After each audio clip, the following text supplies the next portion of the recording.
Take care of this, slave. John chuckled smugly, further insulting me as he tossed his dress suit my way. The suit struck me, causing water to spill. Ah, wipe it up, will you, and bring me another glass of water. Drunk as he was, or perhaps because of it, John's true feelings became apparent. In his eyes, I was nothing more than a slave. I threw the dress suit into the laundry bag with all my might, only to notice something sticking out of the suit pocket.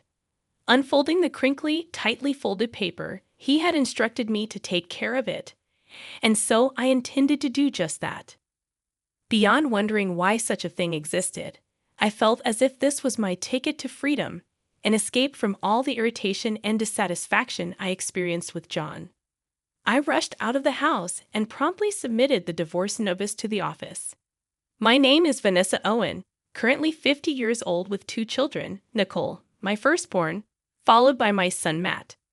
From the beginning of my relationship with John, I never got along with his parents.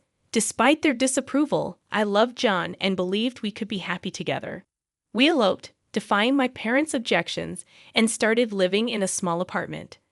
However, John was perpetually unhappy about our elopement-style marriage, nagging about leaving my parents for this marriage. There was a good reason for our rushed marriage. Nicole was already on her way. Despite John's knowledge of this, my parents opposed the marriage mainly because John never formally introduced himself. However, I don't intend to blame John entirely, acknowledging my faults. I've never liked his parents, who constantly criticized me. Right now, with a child on the way, we should focus on the future rather than dwelling on the past. Despite my admonishments, John continued berating me, saying things like I should never have married you, or your cooking is worse compared to my mother's. With no place to return after our elopement, I endured John's nagging every day. Despite everything, John adored our children, and our kids, Nicole and Matt, kept our marriage together through high school. When Jan was promoted to department head and brought colleagues home, including a male subordinate named Rob and a female subordinate named Jenna Manning, our marital relationship deteriorated. Though John had a good reputation outside the house and was highly trusted by colleagues, our family barely functioned. At one gathering, John's words revealed his true feelings, saying he could divorce me anytime, but I wouldn't let him go. This admission, disguised as a joke, made me realize the depth of his dissatisfaction. Despite his words, John's subordinates praised our supposed good relationship, while John laughed, intoxicated, insulting, and bragging until he passed out. His subordinates helped with the cleanup.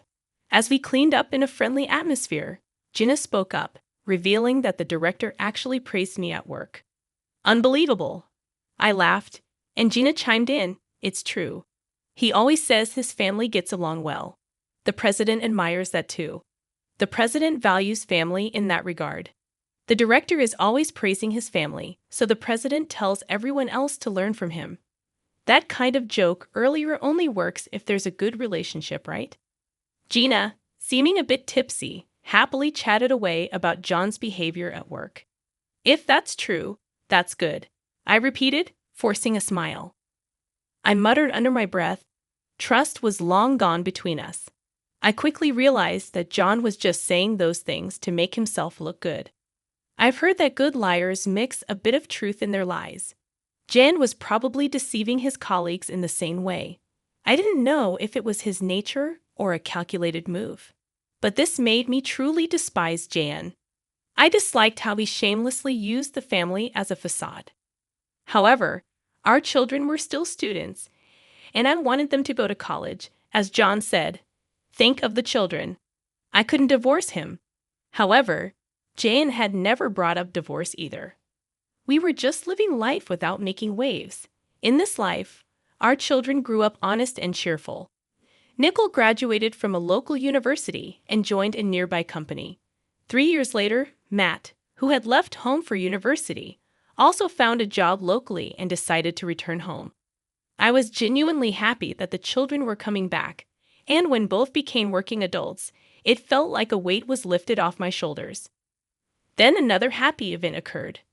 Mom, I'm thinking of getting married, Nicole, in her 3rd year of working, told me. Her partner was a senior at her company, Chris Adams, a fine young man who had spent his childhood overseas. He seemed very intelligent. John was happy about the marriage too, and Nickel quickly started preparing for it. The wedding was to be a casual garden wedding. Usually, I'd wear a formal dress, and Jan would wear a morning suit. Still, guests were told to dress casually, so it was decided that I would wear a simple dress, and John would be fine in his existing suit. Despite everything, I wanted to honor Nickel's special day, so I carefully chose a dress. I thought about getting a new suit for Jan, but he insisted that the one he already had was fine. Reluctantly, I brushed and mended John's suit, looking forward to the wedding. On the wedding day, blessed with good weather, the ceremony began, surrounded by beautiful greenery and flowers. Rob and Gina, John's colleagues who had always been kind to Nicole and Matt, attended the wedding, and I thanked them for coming. At the reception, a stand-up party, I spent a happy time greeting Nicole's friends and colleagues. Jan seemed to be enjoying himself, but perhaps getting too drunk, he started commanding, "Hey, Vanessa, get me a drink." Waiters were walking around the venue, and it was embarrassing that he had to call out to me, who was far away, instead of just looking around. "Mrs. Owen, I'll go for you." Rob and Gina supported me, entertaining John, especially Gina, who stayed by John's side like a wife. I felt uneasy about it but was busy greeting other guests, so I left John to them. It was a beautiful ceremony, and the wedding ended successfully. Gina took care of a heavily drunk Jan until the end when the taxi arrived. She said, "John, your taxi is here," and helped him into the car. I also got into the taxi and spoke to her. "Thank you, Gina. Take care." "No, thank you. Looks like it's going to be a long night. Take care." I took her words as a reference to the drunk John and laughed. However, her gaze was not on John but me. I felt strange again, but I said goodbye and returned home with Jan. Nicole and Matt went to the after-party. Leaving just the two of us in the taxi, Jan seemed a bit more cheerful after a nap. When we got home, he walked in on his own. Usually, we didn't talk much, but Jan, more drunk than usual, couldn't stop talking. Finally, the kids are off our hands. I was worried about Nichols turning out like you, but I'm glad she got married.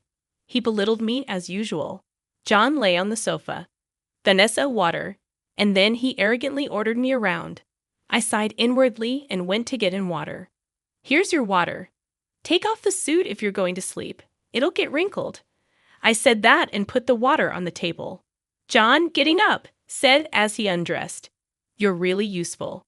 You do everything. I can't believe you'd speak that way, even if you're drunk. Hey, slave, take care of this." John chuckled smugly, throwing his dress suit at me.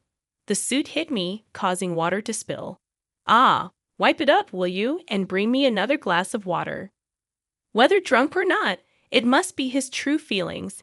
John thought of me as a slave. I was initially angry, but the anger didn't last long. Seeing Jian snoring loudly in front of me, I surprisingly felt nothing. I realized that I had become indifferent to Jian, lacking even hatred or love. After picking up the suit that John had carelessly thrown aside, I noticed his trousers had also been discarded. Feeling irritated again, I stood before the bag for dry cleaning, angrily throwing the suit into the bag with all my strength. That's when I noticed something sticking out of the suit's pocket. "What?"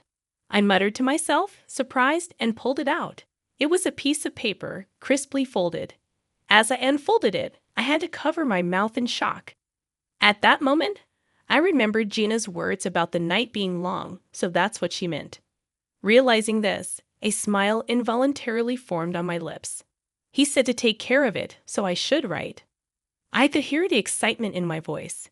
The piece of paper in front of me, which had come out of John's suit pocket, was a divorce notice already filled out by Jan. Yeah, that must be it. He meant for me to submit it, so I will. More than wondering why it was there, I felt like it was my ticket to freedom. It seemed like an escape from all my irritation and dissatisfaction with John. It was still 8 o'clock p.m., and the dry cleaners were still open. I grabbed the dry cleaning and the divorce notice, rushing out of the house. After dropping off the suit at the cleaners, I headed straight to the government office. Please take this. I went to the 24-hour service desk and, with a smile, handed over the hastily completed divorce notice. Then I hurriedly packed my things, taking only what I needed. I left the house with John still snoring loudly. For the time being, I decided to stay at a hotel, soaking in a large bath and sleeping in a comfortable bed until morning. However, the next morning, my phone had several missed calls, all from John. It surprised me that my number was still in John's phone. Yes, where are you? Just as I was thinking about it, another call came in. Reluctantly, I answered, and John's panicked voice came through. He must have been surprised to wake up and find me gone. After all, the spilled water is still there, a clear sign of something amiss. Where are you? Just as I was about to respond, John continued, We came home together, didn't we? The water is still spilled, and your clothes are gone. What's going on? From his words, it was clear he didn't remember what he had said the previous day.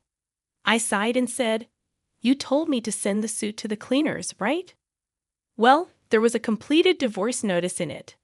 I thought that meant I should submit it, so I did.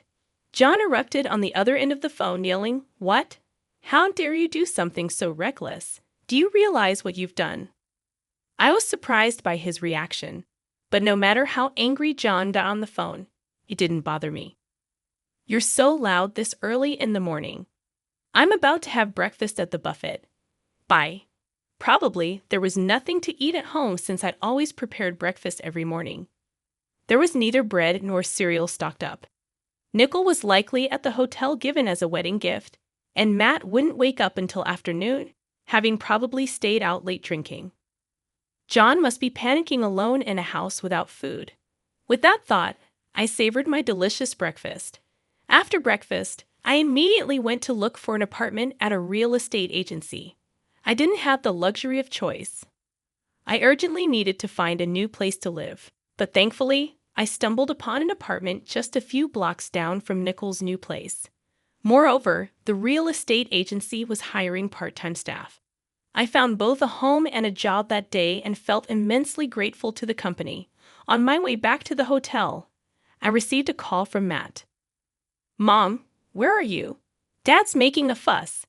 I had been ignoring calls from John, so he must have forced Matt to call me.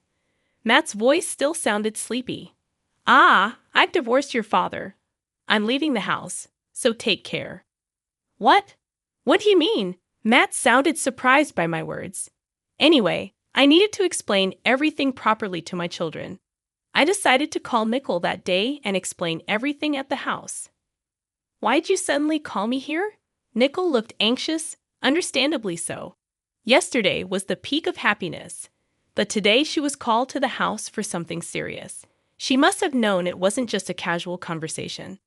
I felt sorry for her, but my parenting days were over. Being a parent is forever, but I want to live as a person, not as anyone's slave. I shouldn't feel ashamed for this, even though I thought this. I couldn't shake off the guilt towards my children. A sudden divorce? What do you mean divorce? Both of them questioned me simultaneously, and even John, taking advantage of the situation, joined in. That can't be true, right? Convince her. Despite being the root cause of the issue, John played the victim. It was turning into a 3-against-1 situation. I wanted the children to understand that this divorce wasn't just my whim. All I did was submit the divorce papers that your father had already filled out. Why am I being treated like the villain when it was your father who had prepared them in the first place? Hearing this, Nicole and Matt turned their gazes to John.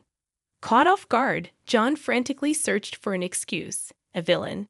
Come on, that was just a joke, right? Who would actually submit that? A joke. Do you have any idea how much that joke has worn me down? Jen flinched at my loud voice. Nicole and Matt clammed up, exchanging looks. Besides, for a joke, it was too well prepared, don't you think? To me, it looked like something prepared to convince someone. John turned red and argued back, spitting out his words. His panicked state made the children realize something was amiss. I couldn't help but burst into laughter at John's behavior. No need to get so worked up. It's like you're admitting it's true. You set me up. You're the one who got angry at my deduction. Listening to our conversation, Nickel cautiously asked a question. What do you mean? I decided it was time to tell them everything. Well, you're not children anymore, so I have to tell you. Your father and Gina are having an affair. What are you talking about? John turned pale and stood up. Nickel and Matt looked shocked at first, but then directed looks of contempt at John. I found it strange. She used to call him director. But recently, it's been John, and her words about our happy family felt insincere. That can't be. While she said she'd invite us, it felt like she was mocking us. A woman's intuition is often right. John was sweating unnaturally, unable to make any excuses. His behavior only confirmed my suspicions. While it was a shock, it was more about betrayal than lost love, which allowed me to keep my composure. But what really kept me sane was my role as a mother. To think she was invited to the wedding. I'm sorry, Mom, Nickel started crying. Jan looked hurt by her words, but he had no right to feel hurt, and Nickel shouldn't feel responsible. I only became sure of it yesterday. It's not your fault, Nicole, I comforted Nickel. As I said this, Matt sighed deeply, giving John a sharp look. I knew Mom and Dad weren't close, but this is too much. John's voice trembled pitifully. I had no choice. She kept pressuring me for a divorce, and I had to invite her to Nicole's wedding to convince her. Even the divorce papers, you used me. Otherwise, she said she'd tell the president about the affair. Anger made my fists tremble. After our force, she wanted to become John's next wife and take my place as Nicole's mother. So she had to attend the wedding. That's why he reluctantly invited her, planning to initiate the divorce afterward, showing her the completed divorce notice as proof. I never intended to really divorce you, it's true. Sure, you never intended to let go of your slave, did you? What are you saying? I never thought of you that way, John desperately pleaded, but Matt interjected. But Dad, you always said it would be easy to marry a woman who obeyed everything like Mom does. What? You always belittled Mom but never divorced her because you thought it was convenient for you. I stood up. Is there any reason I should stay married to this man? Nickel and Matt shook their heads firmly. Mom, you deserve to be free. That's right. And you'll always be our mom, even if Dad becomes a stranger. Nickel wiped her tears and smiled through her sniffles. After that, we left the house. Matt, not wanting to stay with John, decided to move into my apartment. The divorce papers were already submitted. We still had to sort out the property division, but I was relieved to distance myself from John. A month later, one of John's subordinates, Rob, visited the real estate agency. When I started working here, huh? Aren't you Director Owen's wife, Rob? Thank you for coming to Nicole's wedding the other day. What brings you here today? Actually, I broke up with my girlfriend and thought about a fresh start. Maybe moving to a new house. Rob smiled awkwardly as he sat down in front of me. Oh, I see. I had heard about Rob's girlfriend a few times. He seemed to care for her deeply, but it must not have worked out.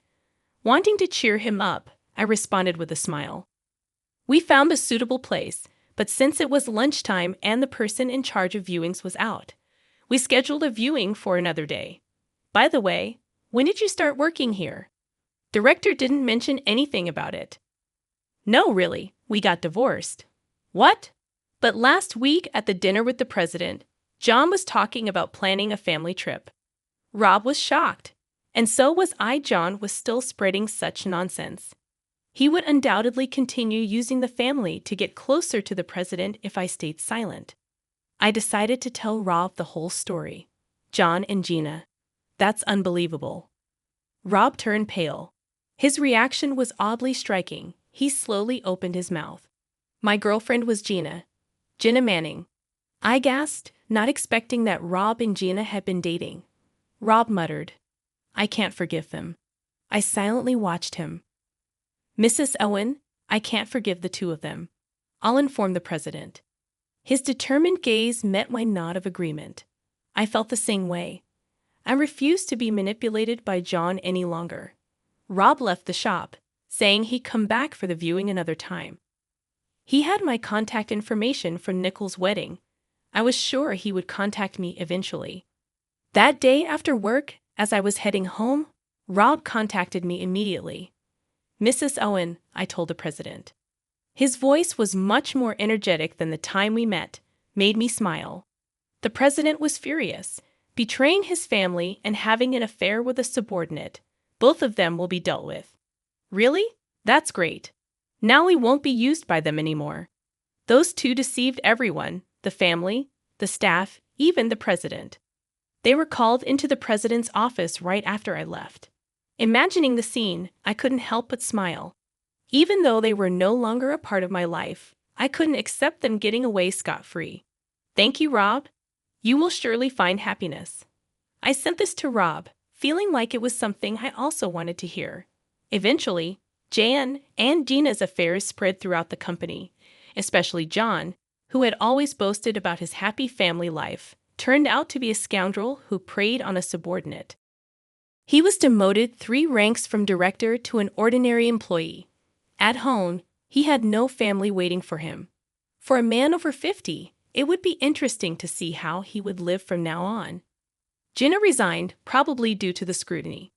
She was about 35 years old, a pitiful woman unemployed in her mid-30s after meddling with a married man. Their relationship also ended. Such an unhealthy affair was never going to last.